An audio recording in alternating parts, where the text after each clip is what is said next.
khususnya mahasiswa Universitas Terbuka, selamat berjumpa dalam program perkuliahan Universitas Terbuka. Pada pertemuan ini, kita akan membahas mata kuliah pengembangan kognitif anak usia dini dengan topik profil kemampuan kognitif. Baik pemirsa, kita akan mulai pembahasan tentang profil kemampuan kognitif. Kita akan mulai dengan hakikat profil kemampuan kognitif. Pengertian profil kemampuan adalah suatu gambaran tentang perkembangan anak usia dini yang diukur pada saat ini.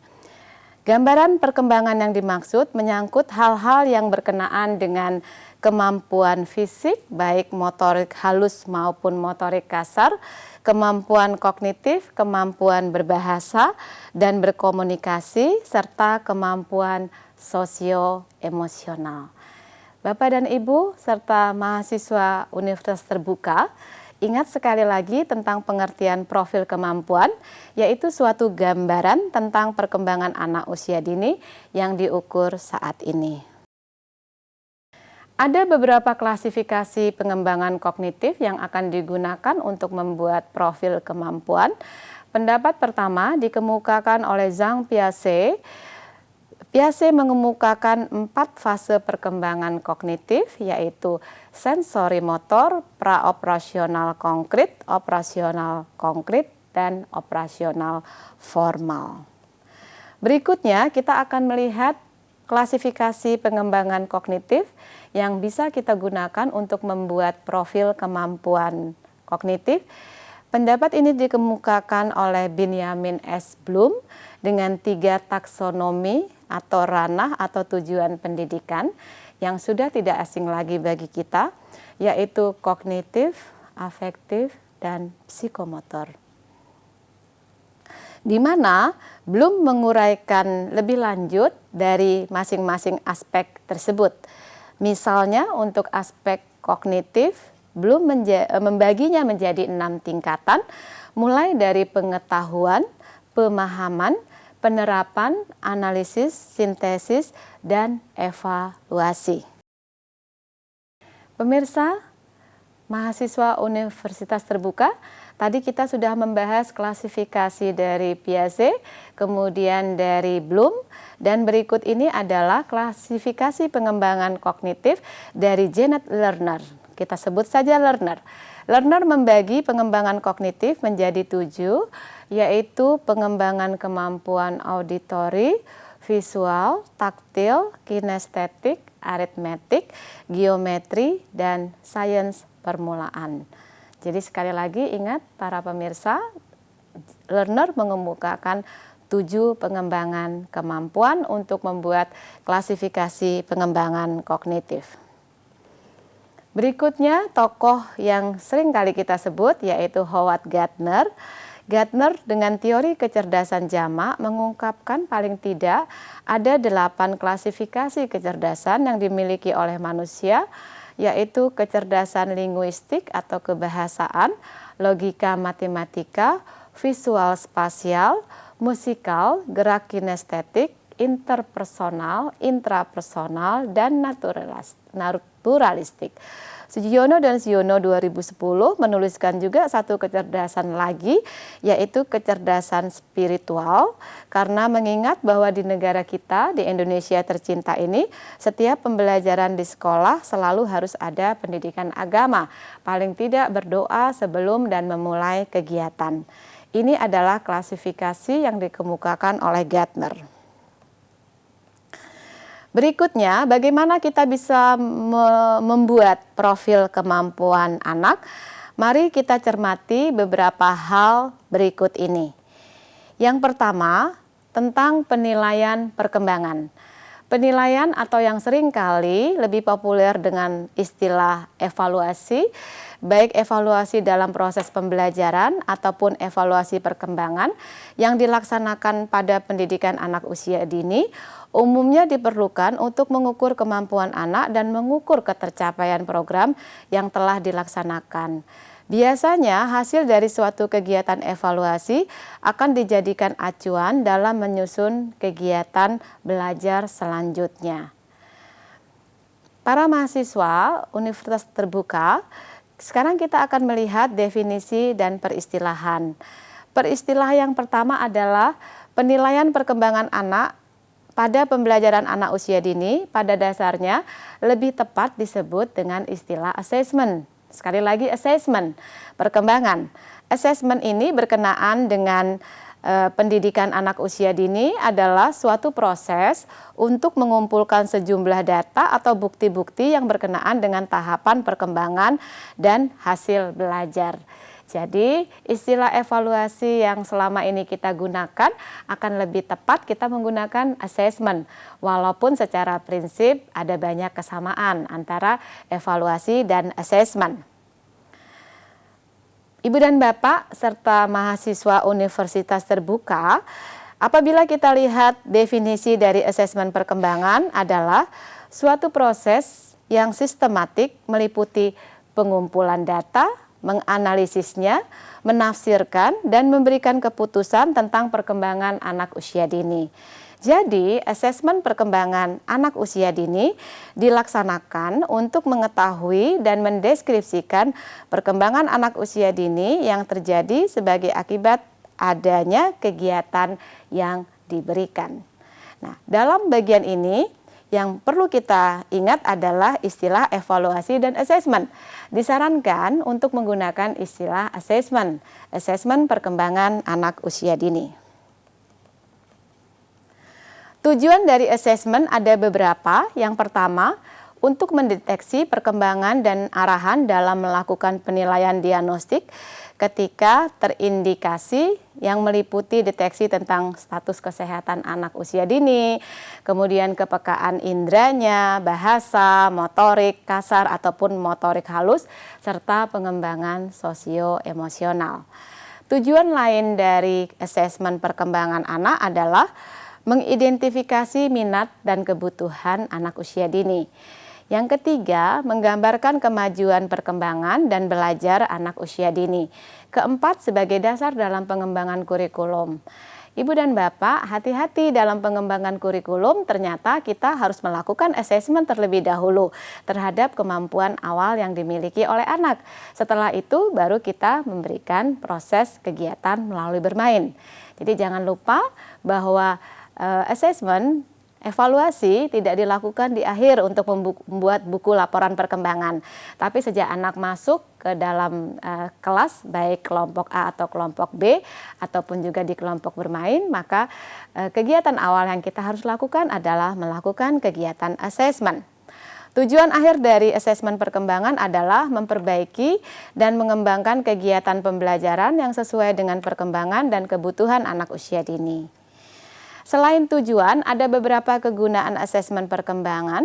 Yang pertama adalah kegunaan administratif, ya berupa laporan-laporan perkembangan anak yang diberikan kepada orang tua ataupun juga kepada pihak-pihak lain yang berkepentingan. Kemudian yang kedua, kegunaan asesmen di dalam pembelajaran, yaitu memberikan data yang dapat digunakan untuk memperbaiki dan mengembangkan pembelajaran atau kegiatan. Mengidentifikasi perkembangan anak selama mengikuti kegiatan pembelajaran.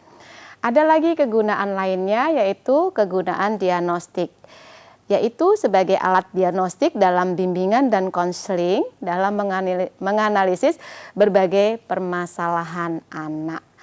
Dan ternyata asesmen juga digunakan untuk penelitian, yaitu untuk bahan penelitian terkait perkembangan. Penelitian ini dilakukan dalam upaya mengembangkan potensi anak secara optimal. Lalu bagaimana kita melaksanakan asesmen perkembangan? Jawabnya adalah asesmen harus dilaksanakan secara kontinu. Artinya asesmen itu harus dilakukan secara terus-menerus pemirsa. Kemudian berkelanjutan, tidak hanya sekali tetapi harus berkelanjutan. Serta diarahkan untuk proses dan hasil. Langkah-langkah yang dilakukan dalam melaksanakan asesmen perkembangan anak usia dini adalah pengumpulan data, kemudian verifikasi data, dan pengolahan data. Terakhir adalah penafsiran data hasil asesmen. Karena ini adalah bagian penting, maka saya akan mengulang kembali langkah asesmen untuk perkembangan anak usia dini. Yang pertama, pengumpulan data, kemudian yang kedua, verifikasi data, yang ketiga, pengolahan data, dan yang keempat, penafsiran data hasil asesmen. Nah, untuk kegiatan-kegiatan pengumpulan data, kemudian untuk verifikasi data, kemudian sampai melakukan penafsiran, maka mahasiswa Universitas Terbuka harus membaca buku pengembangan kognitif untuk anak usia dini. Pada bagian modul ke-12 itu dijelaskan tentang profil pengembangan kognitif. Lalu sekarang kita akan bicara tentang pengumpulan data melalui pengamatan, atau kita mengenalnya dengan istilah observasi.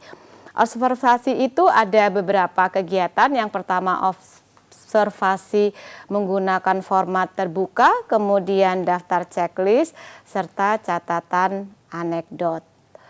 Lalu selain observasi, kita juga bisa melakukan pengumpulan data melalui penugasan.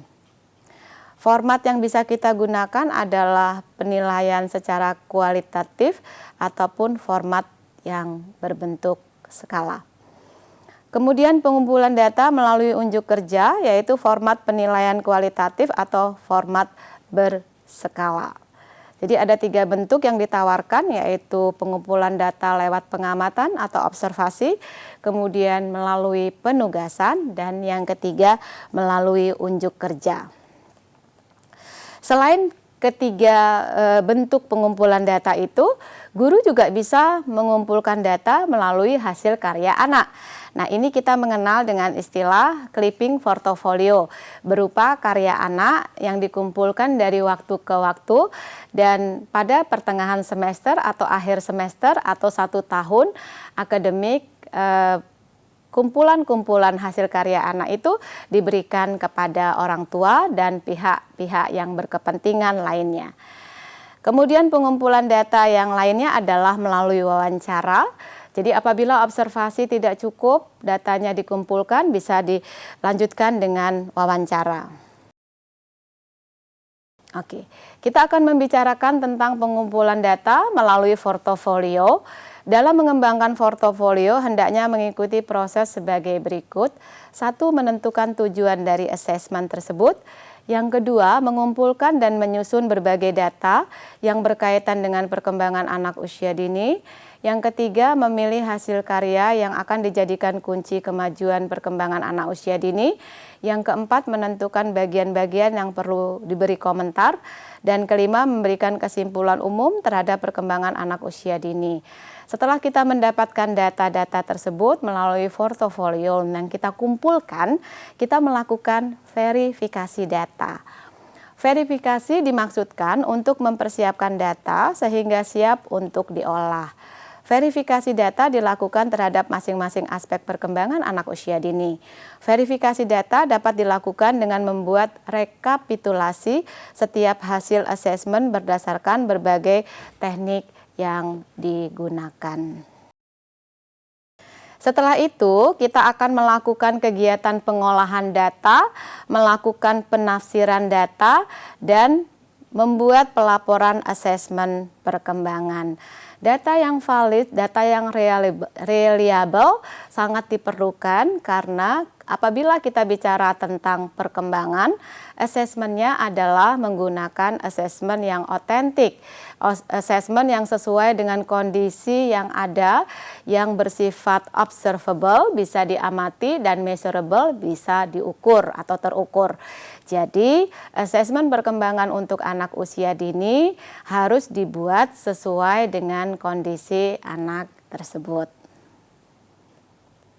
Dalam pelaksanaan asesmen perkembangan anak, maka hal-hal yang harus kita perhatikan adalah bahwa asesmen itu harus dilakukan secara kontinu, berkelanjutan, serta diarahkan pada proses dan hasil. Lalu lakukanlah langkah-langkah sesuai dengan langkah-langkah yang disarankan, yaitu pertama melakukan pengumpulan data, kemudian yang kedua verifikasi data, ketiga pengolahan data, dan keempat adalah penafsiran data hasil asesmen. Yang tidak kalah pentingnya dalam proses asesmen perkembangan anak adalah instrumen dalam evaluasi dan asesmen perkembangan itu sendiri. Karena instrumen yang bisa dipertanggungjawabkan dengan indikator-indikatornya yang observable, bisa diamati dan measurable, bisa terukur, ini menjadi hal yang sangat penting sehingga keputusan yang diambil dalam asesmen menjadi keputusan pendidikan yang benar-benar sesuai dengan masing-masing Anda. Dan terakhir, pada saat kita melakukan pelaporan profil kemampuan anak, maka kita bisa menggunakan indikator-indikator yang kita buat tadi, bisa berdasarkan pendapat dari Piaget, pendapat dari Bloom, kemudian pendapat dari Lerner ataupun pendapat dari Gardner untuk digunakan sebagai checklist di dalam mengobservasi anak. Dan terakhir kita akan melakukan kegiatan berupa kesimpulan-kesimpulan dalam bentuk narasi. Pemirsa, sampai di sini perjumpaan kita kali ini. Semoga tayangan ini bermanfaat bagi Anda. Selamat belajar dan sukses.